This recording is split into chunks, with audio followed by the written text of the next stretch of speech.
sure there are several things that I'm supposed to say. It seems like every week I forget to say something that I was supposed to say. But I will remember, Tracy, today's Grandparents' Day. So make sure you tell your grandparents, Happy Grandparents' Day. And if you are a grandparent, Happy Grandparents' Day. A lot of people probably didn't even know that. So make sure you call Grandma and Grandpa, if you got one, and tell them you love them, and it's a great day.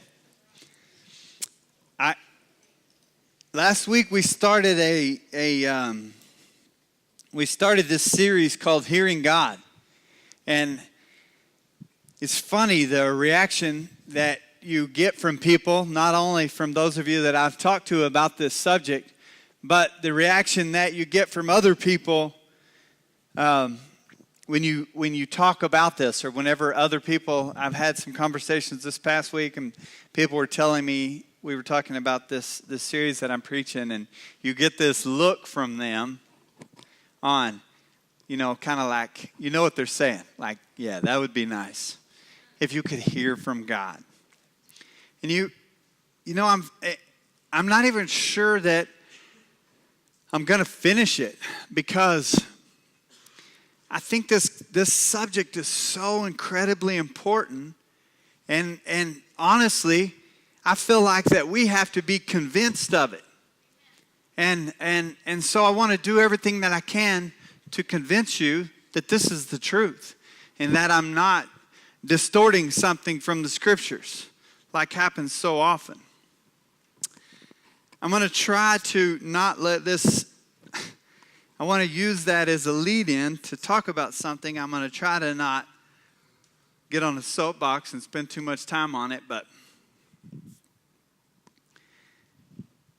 I can't tell you how many people I've talked to this week, and I've gotten messages. It's so funny, the things that have come up this week when it comes. You start talking about hearing God, and how can you hear God, and people say they hear God, and things be so different, and we act one way, and these people act one way, and these people act one way. I mean, there's no way to clarify that, in this short time. But I did want to touch on one little subject of that whenever it comes to somebody that says that they hear God, but they're doing something different than us. The main thing that I can tell you in discussing this concept of hearing God is this. As you seek to hear God's voice, or as you position yourself under someone that says they hear God's voice, the first and most important sign that someone is effectively hearing God's voice is if it contradicts with what the Bible says, it's not God. God's not going to contradict himself ever. And so the way that the thing that God wants us to understand and to do is to weigh things out. He says, don't treat prophecies with contempt. The word tells us that. Don't treat words whenever someone says something and they're putting out that what they're saying to you is from God. It says, the Bible's real clear. It says, don't treat that with contempt, but weigh it out. And one of the things that here's the soapbox I'm going to not stay on. I might as well let you know how I feel. Most of you probably already know anyway. I'm not saying this is right. I'm just saying this is me. Joel Osteen. For those of you that are confused, I don't have a Joel Osteen tattoo. I don't pledge, but hear me. Before you scream out anything and it puts you in a different place than me, let me finish. I think the scriptures are super clear when the scripture says, beautiful are the feet of those that carry the gospel. If you want to hear one of the most clearly preached, this is how you accept Jesus Christ in your heart messages, then listen to Joel Osteen. He is, this is just my opinion, he is responsible for, in my opinion, probably more people that are going to go to heaven than all of the naysayers combined. So my opinion is, if God says his feet are beautiful, I want to lead a church that isn't, I don't care what camp you're in, you can follow him or not follow him or whatever. I just want to lead a church to say this to you. Be really cautious when you start picking up rocks to throw them. Make sure you're not living in a glass house. I'm going to tell you the truth. I think it's incredibly dangerous. And the bashers, and I don't care if you believe in what he says or not. I'll tell you that life gets a little bit better whenever you kind of, what he says is based on a lot of truth, but he's a false prophet. Look, a false prophet leads people away from God. And I'm not getting into a debate. Like I said, I'm going to get off of it here. I'm just saying, can't lead you to God and lead you away from God at the same time. We can discuss it later. If I've hit a nerve with some of you, I'd love to visit with you. My whole point is this. I'm not saying you should be a Joel Osteen fan. I post a lot of his quotes because I think a lot of his quotes are good. I'm probably not all in, but I'm most certainly not all out. And I'm not picking up a rock and throwing it at him or even any of the bashers. Just let me lead you to say, be careful. Because if Jesus says his feet are beautiful, me and you, who are we? So some people will hear God and it'll be a little bit different. But the thing is, I want to make sure that moving on into this, I want to make sure to say something to you that last week's message, if you missed it, here it is. Be still. You've got to figure out how to be still. How to stop and focus some time and some attention on hearing him. I will make you a promise today. I promise you that I am about to tell you something that can make life easier. Promise you. I don't care if you believe a lot of things I say, don't believe it, regardless of where you stand, I promise you, I'm about to give you something that can that will make life easier. I'm about to throw it. It's up to you if you're going to catch it, okay? So, here's the deal. There are so many things in life that occupy our time and that occupy our attention. And so this is the way that most of us live life. I'm just going to tell you, this is a real scene from my house. Sitting with my feet up, table next to me, iPhone in my hand, in case I get any text messages that are life-threatening or, I got to have that close.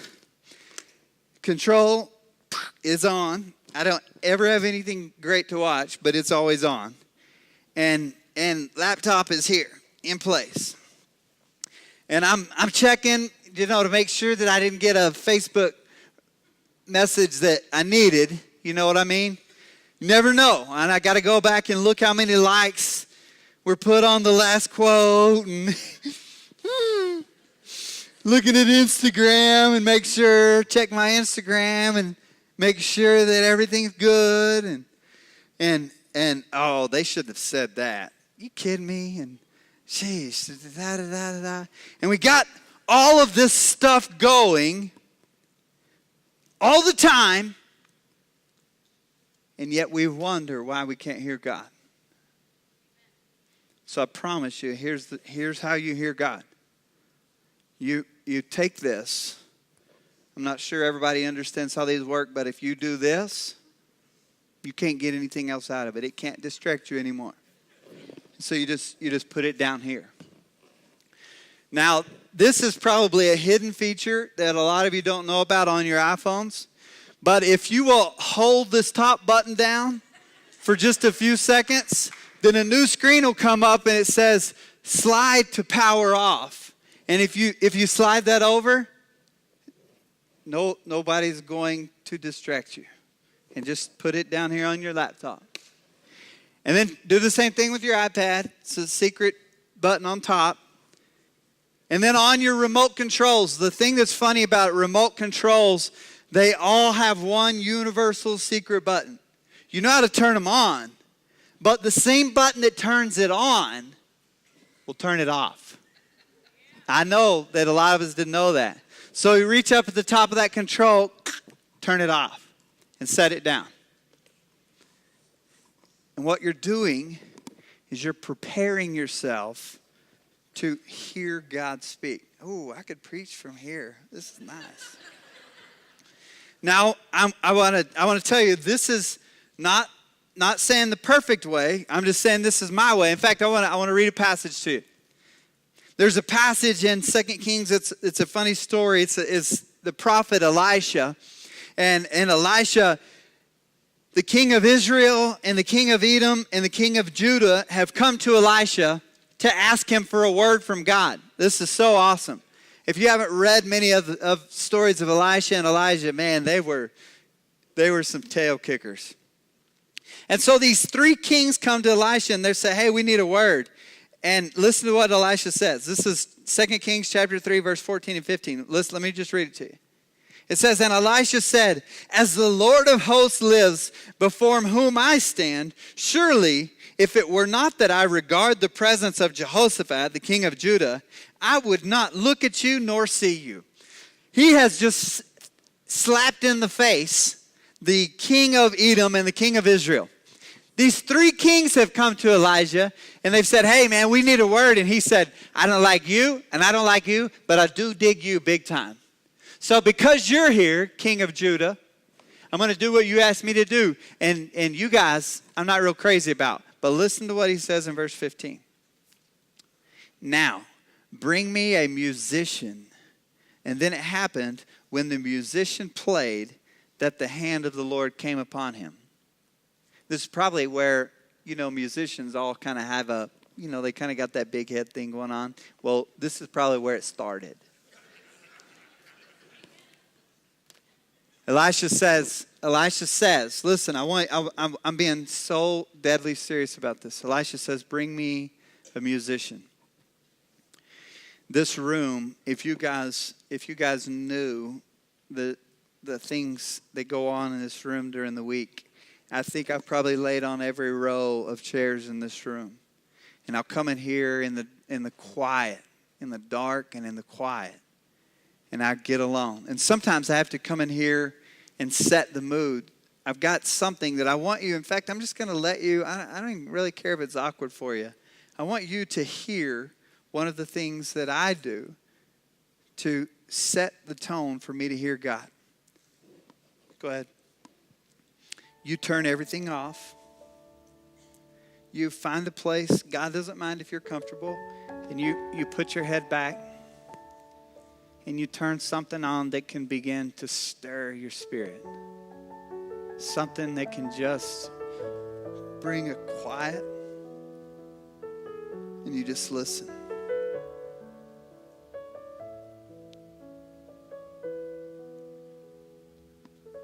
You just listen. You see, it's in the times that you got to turn things off and go after Him. I promise you, probably the most effective thing that we could do in this church today is to let me not say another word, but just sit and listen to this. Because there's something inviting and there's something powerful that happens when we position ourselves in a place to hear God speak. And if you'll take the time to turn the things off that are so deadly important to us.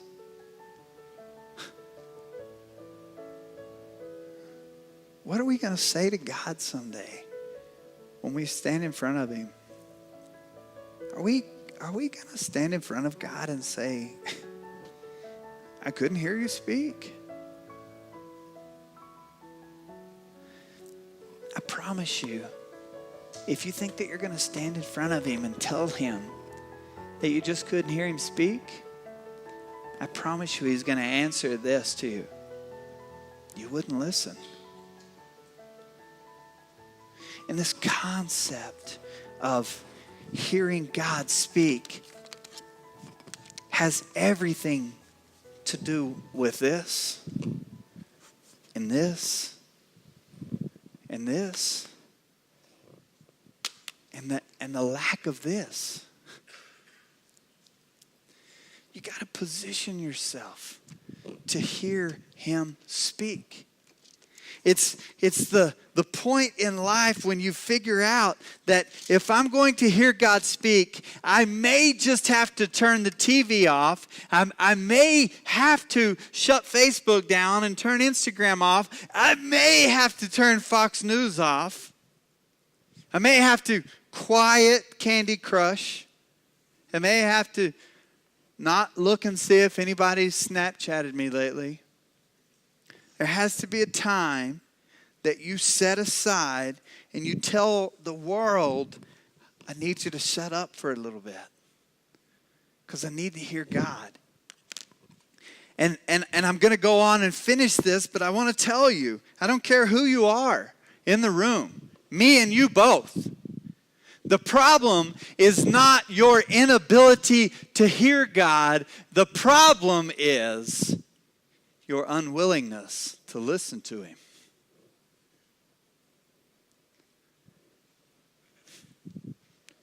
You want to be honest. 3 o'clock every day, you have an option. You can listen to Shepard Smith, or you can find the time to turn it off and listen to what the Father's saying. I don't care who you are.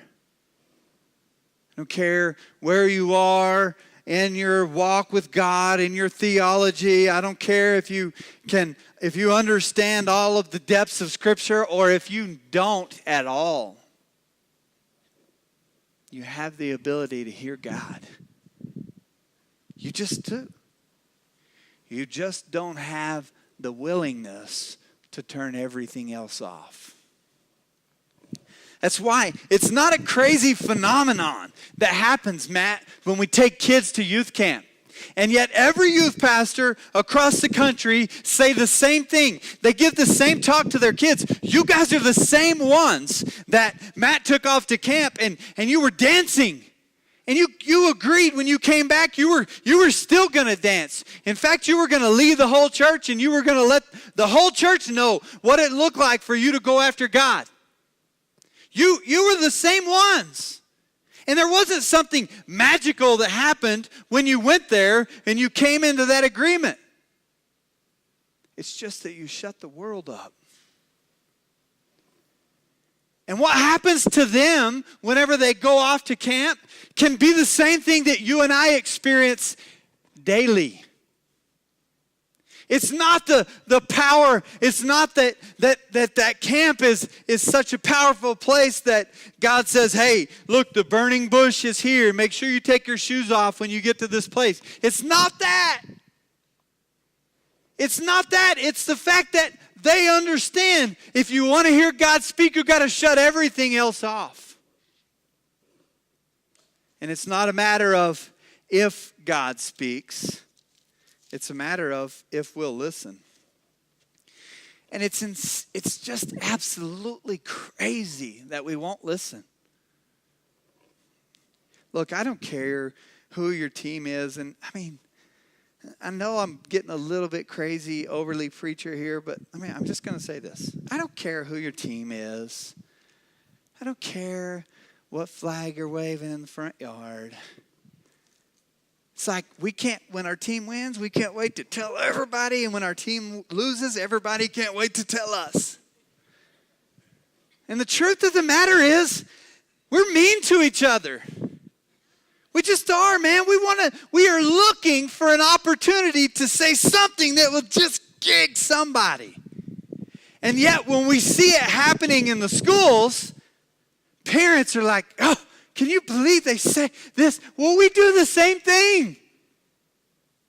And the reason that we do it is the same reason that you do it. You won't turn everything else off and listen to God either. And neither will you. And neither will you, and neither will you. Because if we're truly listening to him, I promise you he's not saying, here's where we can go get. I mean, obviously it would be easiest to insert Mike here as a Texas fan. Come on. But you know what? Here's the truth. So what? I mean, really, so what? So what?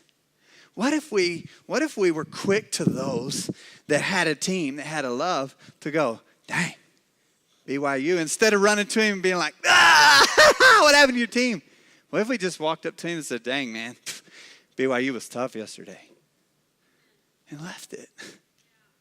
Why we always got to slap each other in the face? Why we always got, hey, I know my choice of pants probably isn't your choice of pants. Look at me. I could care less. What you think? I like them, and Mama Fine likes them. It just doesn't matter. So here's the truth. Why don't you just not worry about it if you don't like them? Why don't you go back to what your mama taught you when you were little? If you ain't got something nice to say, shut your mouth.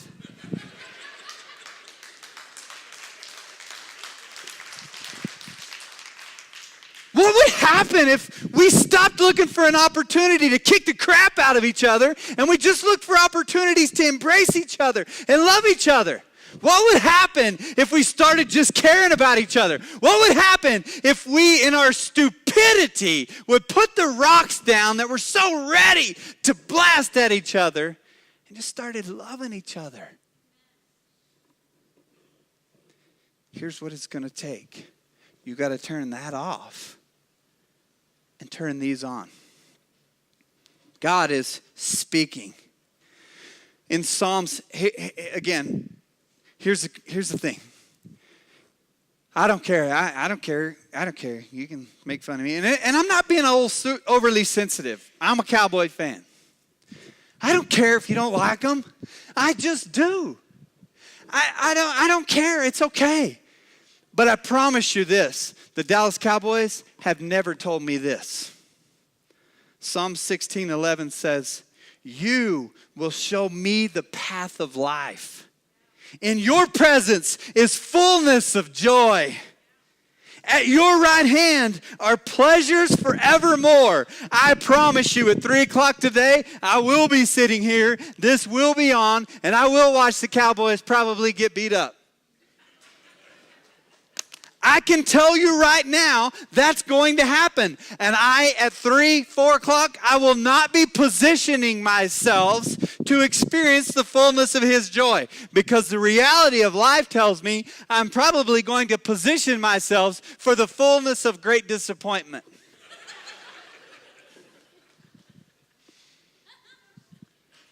But even if they win, here's the deal. Even if they win the Super Bowl, and I'm doing my crazy dance, I still will not be positioning myself to experience the fullness of joy, because the fullness of joy does not live inside of AT&T Stadium, nor your favorite team's stadium, nor your favorite sport or your favorite whatever. The fullness of joy rests solely in the presence of your King, and he's speaking to you. The problem is we're not listening. It's not crazy to sit in a chair and to turn something up like that invites the presence of God. It worked for Elijah, and it'll work for you. It's not a matter of you can't hear him. It's a matter of you can't hear anything. We've got so much junk going into our heads and our minds and our thoughts. And the reality is most of it is so incredibly negative that we wonder why we can't hear the source of positivity when he's speaking to us. And man, the craziest thing, and I got to move on. The craziest thing is it's like we as Christians, though, we're walking around with the line ready to draw in the sand, ready to, yeah, can you believe, blah, blah, blah. Can you believe? And we walk around so angry and so mad all the time. And we're going to answer for it. When we stand in front of the King, you know what the Bible says He is? He is love. Love doesn't want to kick you in the face when your team loses.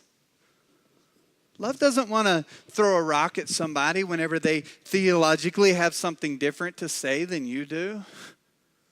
Love doesn't want to run to someone who lives a different lifestyle than you live and beat them over the head about how wrong they are. Love wants to run and put its arms around them and say, just come be with me. And whether you like it or not, that's what the church, that's what the body of Christ is supposed to be doing. The reason that we don't accomplish what He has for us is because we're not listening. Last week, I read to you the passage from Habakkuk, and Habakkuk chapter 2, verse 1 says, I will stand my watch and set myself on the rampart and watch to see what He will say to me, and I will answer when I am corrected. This, for me, this is the rampart. This is where I have to set myself. Some days during the week, I set myself at different places. I'm going to tell you, this week I was setting maybe either on the third or the fourth row from the back here. And it was so quiet in here. And it was so dark in here. And I'll tell you what I heard God say. I was not praying. I was just talking to Him, and I was trying to quiet my mind, and I turned everything off and was trying to hear Him, and I was talking to Him about the things in my mind that I can't get quiet, and I was just rambling about, God, why does this take my attention? And as I was trying to seek Him and be in His presence, then I'd catch myself thinking about field hockey or something, you know. And I was talking to Him, and I was like, why does this happen? And I said to Him, God, I try to come to You sometimes and I just ramble. And here's the truth. I don't care if you believe me or not. I heard God say this to me. I love it when you ramble like this. And that day, my King and I had one of the most intimate, powerful times that I can't describe it to you. Because I heard Him say, I love when you ramble. And I know those of you that are theologians say, whoa, but the book of Matthew chapter 6 says we shouldn't ramble. It says, yeah, but that's talking about when we go to God and we try to get to Him in some religious crazy prayer. Thou heavenliest, dearest, blah, blah, blah, whatever. And we try to use all these big crazy words in order to get to His presence. That doesn't work. And that's what Jesus was talking about whenever He said, don't come rambling to me with a bunch of words. Just come ask me what you want. But more importantly, what He wants is just come be with me. And when you'll just go to be with Him, He doesn't even care if you ramble. He just wants to be with you. And that's what Habakkuk is talking about. And in order for us to ever get to the spot that we can hear God speak, we got to set ourselves in a place to hear. We got to disconnect from the world and connect to Him. Luke chapter 5 verse 16 says this. I want you to see this. I know I'm jumping around. I wreak havoc on the guys that try to help me with technology because I give them my notes, but then I bounce around. I know that probably surprises y'all, but I do. So Luke chapter 5 verses 16 says this. So He Himself often withdrew into the wilderness. I want you to see this because I think this is very key. Withdrew into the wilderness. Does it say to pray?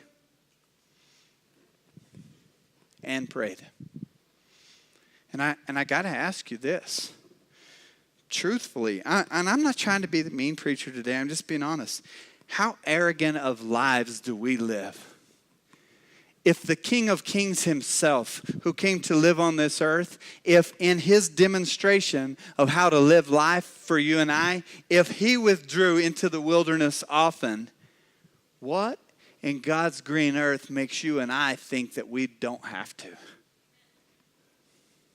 And then we have the arrogance to say, man, I don't know about all this crazy business. I can't hear God speak. If Jesus had to withdraw often, not just to pray, but and prayed, why would we think that we don't have to? Who do we think we are? I'm pretty sure when we get home and you're changing clothes and putting your cowboy gear on, make sure when you're in the bathroom and you're changing shirts, look at your chest. I'm pretty sure you're not going to see an S on it. If Jesus, our King, had to withdraw, why do you think that we don't? We absolutely have to do what he did and isolate ourselves. And so, what is the next thing that we have to do in order? We have to be still. But then what's the next thing we have to do in order to hear? You have to, and I want you to hear me. This is very important. You have to specifically ask God to give you eyes that see and ears that hear. If you're not asking him for that, the truth really is you're not seeking to really hear him or see him. Because church, listen, don't miss this. You're not going to see him with these eyes until they don't work here anymore. The only time you're going to see him with these eyes is when there's no more breath in this body. Then you'll see him face to face. But here on earth, you have the ability to see him. It just won't see him with these. You have the ability to hear him. It just won't be with these. You have to ask him, God, give me eyes that see and ears that hear.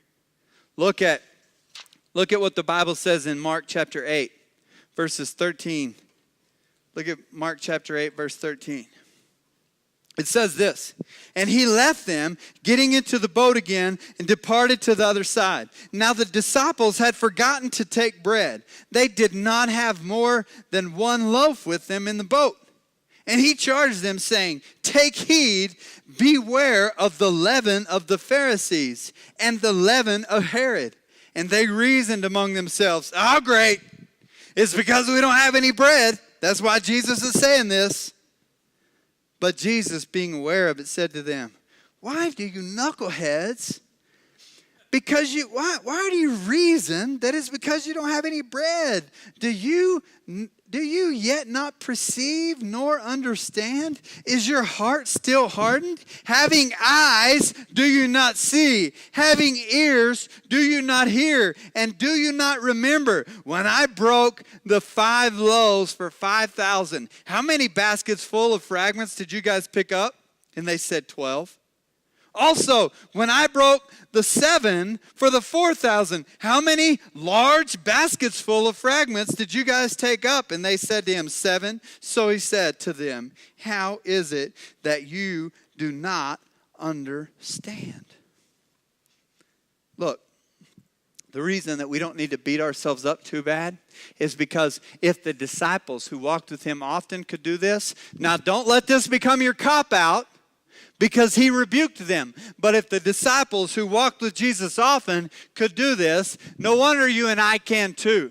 But just like he rebuked them, you and I need a little bit of rebuke. And what Jesus was saying whenever he said to them, be careful that the leaven doesn't get in and affect you. He wasn't talking about bread. You and I are always, listen, please don't miss this. We're always looking in the physical and trying to hear in the physical. And yet he is always speaking in the spiritual. And he wants us to see him in the spiritual and hear him in the spiritual. He's not concerned about the physical like we are. This is where I vary probably pretty greatly from a lot of the prosperity guys. I just don't think that it's always about the physical like we want to make it out to be. I think that there is such a place, hear me say this. I think that there is such a place of spiritual contentment that every single one of us in this room today, I don't care if your house bill is paid, I don't care if you're late on the mortgage, I don't care if you've got a great car and it's paid off, or if you've got a piece of junk and you owe $1 million. I don't care how full the cabinets are of food, I don't care if the water's turned on or if it's shut off. There is a place that you and I can go in the spiritual realm that 100% of us can be a place of contentment today. But we got to stop looking at the physical. We're so focused on the physical, and he, just like with the disciples here, is talking spiritual. He said, be careful of the leaven. They're going, oh, great, we forgot the bread. He's mad at us. Ugh. And he's going, man, here's the thing. I want us to adopt this. Look, especially if the cabinets are empty.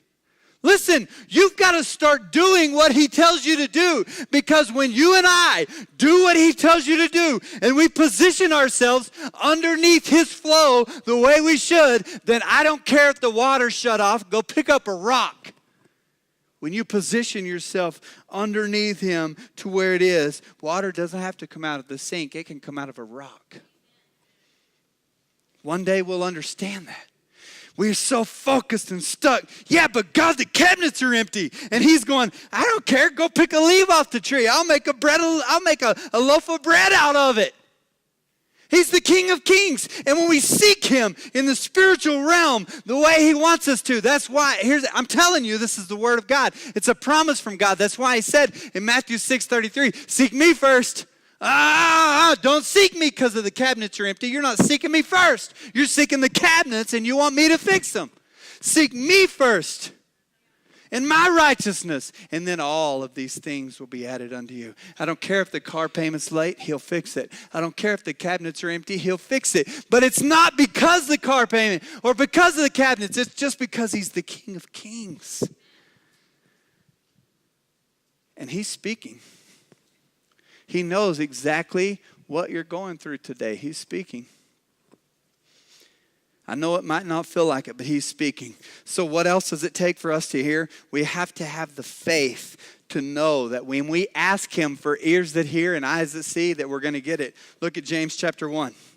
James chapter 1, verses 6 and 8. They give us a key that we have to understand in order to be able to move into the place to experience what he has for us.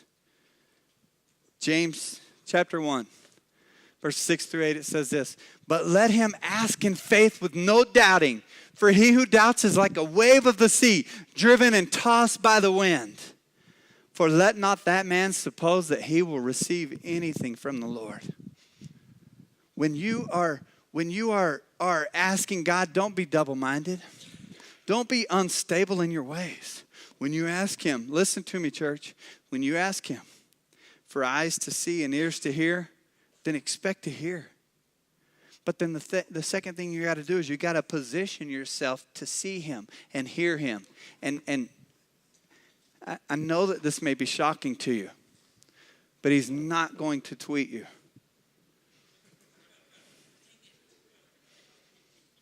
I know it.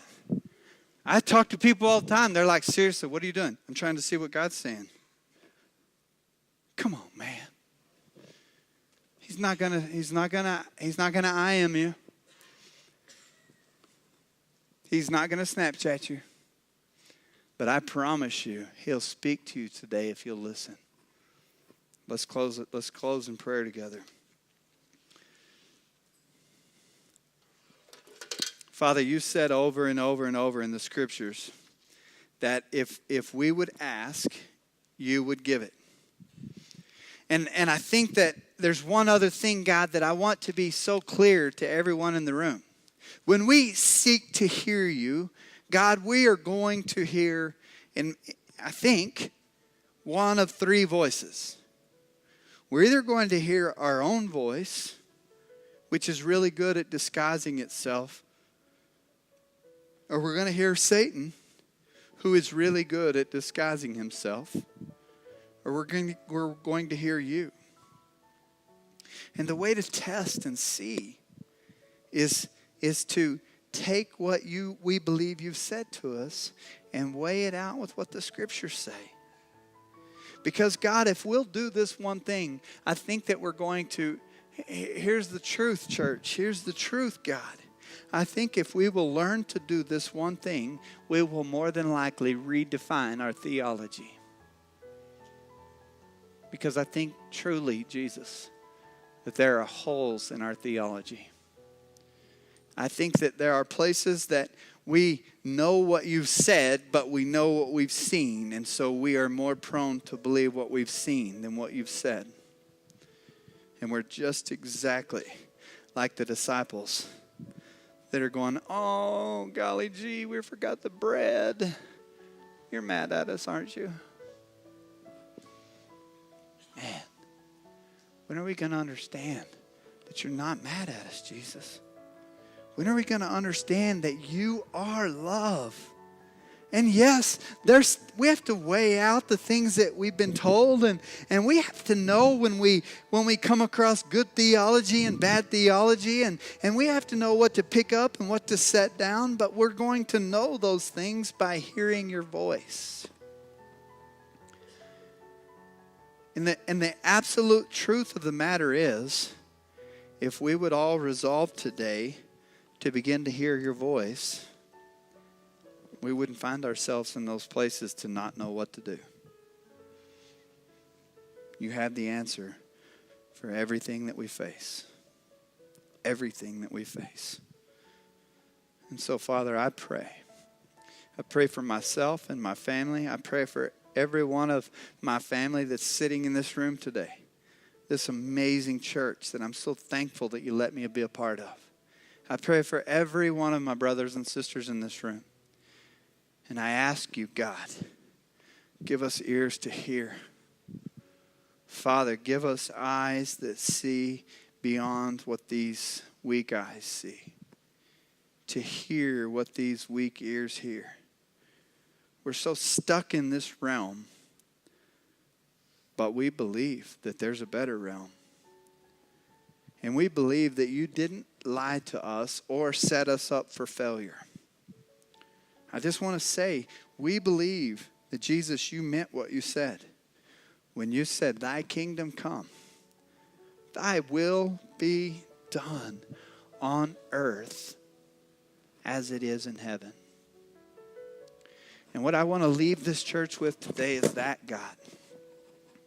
I pray that every person in this room at some point today or this week would silence every voice that the world is trying to pump into our heads. And we would ask you in that quiet place, really, God, is that really possible? To have what's happening in heaven happen here on earth, is that really possible? Because it doesn't feel like it. It doesn't look like it. It doesn't sound like it. Because if we'll listen to you, we're going to hear you say, that's because you're looking with the wrong eyes. You're listening with the wrong ears. It is absolutely possible for us to experience what you said we could experience. For us to have what you said we can have. For us to do what you said we can do. For us to be what you say we are. It's possible. And we have treated your word and your promises with such great contempt, Father. I ask you to forgive us for that. I ask you to help us to position ourselves in a place that we could hear you speak. Father, my prayer is that every one of my brothers and sisters in this room would learn to hear your voice. The promise of your word says that we are your sheep and that we do hear your voice. Father, I pray that we would hear your voice. Bless these amazing people, God, that are struggling with so much. God, the weight of the struggles in this room is crushing. Thank you that we don't have to lift it alone. Thank you. God, we need to hear your voice. Speak to us and show us what you're saying. And I love what Habakkuk said. He said, I want to position myself on the wall so that I can see what you're saying. It's not just about hearing you, God. You speak so profoundly that we can see what you're saying. We don't have to wander through life. How many Christians say, I don't know what I'm supposed to do? Yes, you do. Listen to what your Father's saying. He's got the answers. You do know what to do. Go ask him. Go get alone. That's why, God, you gave us the scriptures and you teach us to fast, because it's about denying ourselves from the things of the world. And I just put it out in front of this church. What if we were to just take a technological fast? You just pick a day this week. I'm just asking you to do this. Pick a day this week where you turn off your phone, you turn off your computer and your TV and everything else, and you just listen to what God's saying. Go get a hamburger, and instead of finding a place to sit under a TV and watch it, sit under a tree and ask him what he's saying. God, it'll be powerful. If we'll learn to start being people that hear you speak, it'll be powerful. So fill us all up, God. Let today be one of the most amazing days that we've ever had. Father, I pray that if there is anyone in this room that has never accepted you, that today would be the day that they say yes. If there is anyone in this room that has never prayed and said, Jesus, I want you to be my Savior, today would be the day that they would do that. They would pray and say, God, I believe in you. I want you to come and live in my heart and take me to heaven whenever I die. Come change their eternities, Jesus. Bless us, fill us up, and let it be an amazing week. In your holy name we pray. Amen.